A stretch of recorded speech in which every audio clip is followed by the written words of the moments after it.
Hey guys, and welcome back to the only series out there that combines the lore of Magic the Gathering with the physical cards you can win. I'm Simon, and this is Friday Night Lore. Welcome to another episode of FNL. For this week's story, we're delving deeper into the precursor lore for Eldritch Moon, MTG's concluding set for Shadows over Innistrad.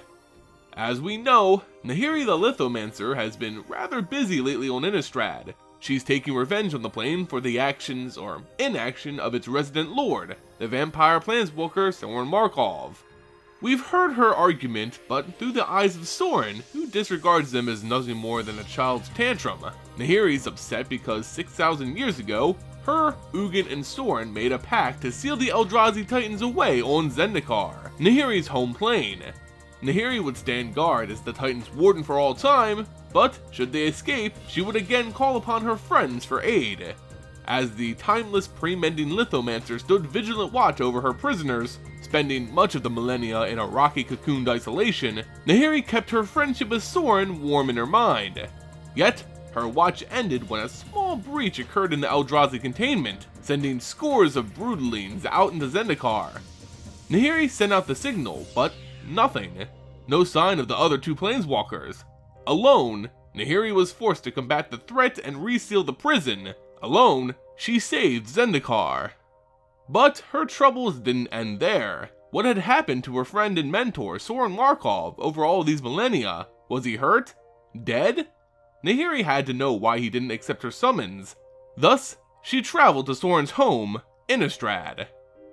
Once there, she found a monolith made of pure silver that was covered in Sorin's scent. Soon, the vampire himself showed up.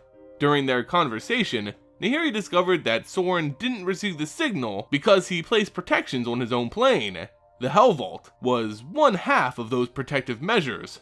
Their magic most likely barred the signal from getting to Sorin, a risk he was only briefly concerned with.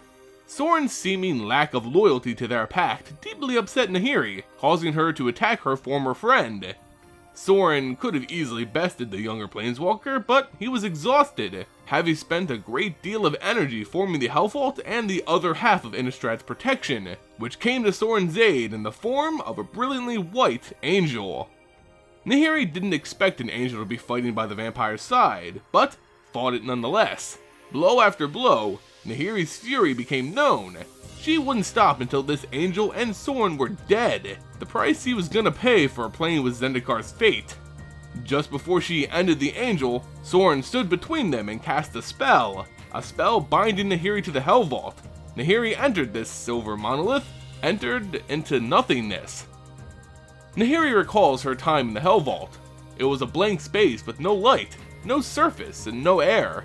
She felt as if she was falling endlessly, forever, not being aware if she even still had a physical body. For years and years, Nahiri suffered in a place too cruel for any Planeswalker. Her magic refused to obey her, and the Blind Eternities no longer called out to her. She couldn't leave, she couldn't live, she couldn't protect Zendikar. Nahiri didn't mind the long passage of time so much. She had spent the better part of 5,000 years in isolation. The loneliness didn't get to her. Her lack of connection to the world did. Being a Lithomancer, Nahiri had a deep connection with stone and rock. The earth told her stories, and she would talk back to it. But here, in this prison, there was nothing. She couldn't even reach out to the silver which comprised her prison. She was truly abandoned, thanks to Sorin. The only thing that kept her going were her memories. Memories of her home, Zendikar. In her mind, she would rebuild the continents of her world from the ground up. It was a slow process, but she had time to spare. A year passed into another like a day gives way to night, but eventually, something made a sound in the vast emptiness. It was brief, but it stood out. A monstrous cry, a demon. After that first encounter, the cries grew in frequency. In the darkness, Nahiri even made contact with some of her fellow prisoners. A wing grazing by, a bump, the feel of inhuman flesh.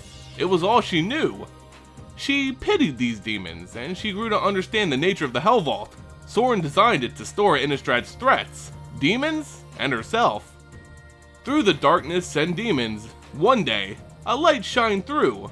It was merely a flash, but it was enough to cause Nahiri's eyes to open wide. Another spark, more light. It was an angel. An angel had entered the Helvault. But it wasn't just any angel, it was Avacyn, the angel who fought for Sorin so many years ago. It was ironic for Nahiri to see the jailer now in her own prison, while the demon seemed excited by the prospect of vengeance. The angel flapped her wings, yet there wasn't air to give her lift. She floated to Nahiri's location and faced the core. No words could be spoken between them, but together they fell in the endless depth of the Helvault.